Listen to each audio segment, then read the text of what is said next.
Have you ever wondered what drives someone to dedicate their entire life to a single global mission? Well, we're about to explore that very question by tracing a 4,000-year-old lineage of belief, what you might call an unbroken chain that leads us right to one remarkable man today. And we're going to start with that man, Reuben Kachala. He says something pretty profound here. His life's work isn't really his own. He sees it as the continuation of something ancient, like he's just one small but vital link in this incredibly long, unbroken chain. So, what exactly is this chain? That's the big question we're diving into. We're going to trace it link by link from the ancient world all the way to the present day to see how this one powerful idea has shaped so many lives, especially Reuben's. Okay, first things first. To really get what makes Reuben tick, you have to understand his perspective. His story started long before he was even born. He truly sees himself as just a character in a much larger ancient story. So let's do it. Let's jump in the time machine and travel way back to find those first foundational links, the ancient blueprint that got this whole chain started in the first place. What's so wild is that this idea develops over thousands of years.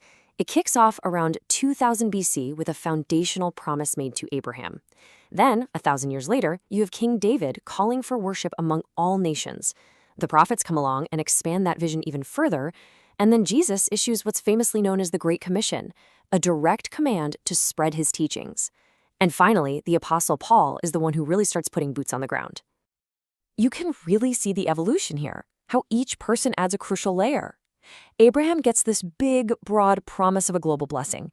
David turns that into a call for global worship. Jesus makes it a crystal clear command, make disciples of all nations. And then Paul comes in with the strategy. Okay, how do we do that? We actively go to the places where this message is completely unknown. So, for centuries, this idea was kind of simmering, but then it gets a massive revival and is radically refined by these modern torchbearers who didn't just reawaken the mission, they completely reshaped it. In the modern era, the chain gets a huge boost of strength. In 1792, a guy named William Carey basically relaunches the whole missions movement. But the next massive leap forward, the real game changer, comes in 1974 with Dr. Ralph Winter. He introduces a concept that his daughter, Rebecca Lewis, is still championing today. So, what was Winter's big idea? He defined this very specific category he called frontier people groups.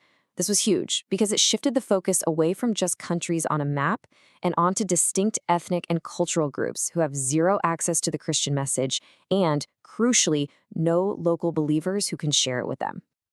And the scale of that challenge, it is just staggering. Winter's research brought to light that there are 2 billion people on this planet who fall into that category of being part of a frontier people group, completely unreached. So how does this massive 4,000-year-old story, this huge global challenge, end up landing on the shoulders of one man? Well, for that, we have to go to the year 1995. The year is 1995. And let's set the scene. We're at a Bible school in the nation of Malawi in southeastern Africa.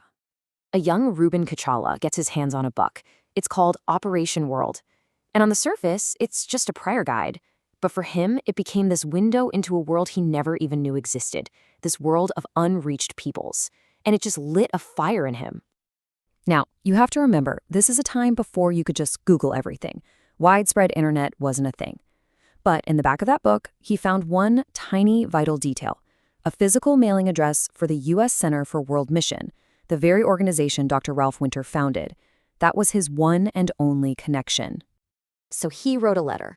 That one simple act, just putting pen to paper and sending it across the globe, forged a connection that would literally set the course for the rest of his life. And that brings us right up to today, because now we can see how Reuben Kachala consciously, deliberately takes his place in this long lineage, picking up that torch from the people who came right before him. So here it is. This is the entire chain we've just followed.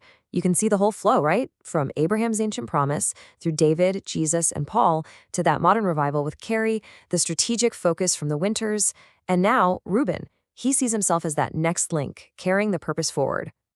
And his work today is a perfect reflection of that chain.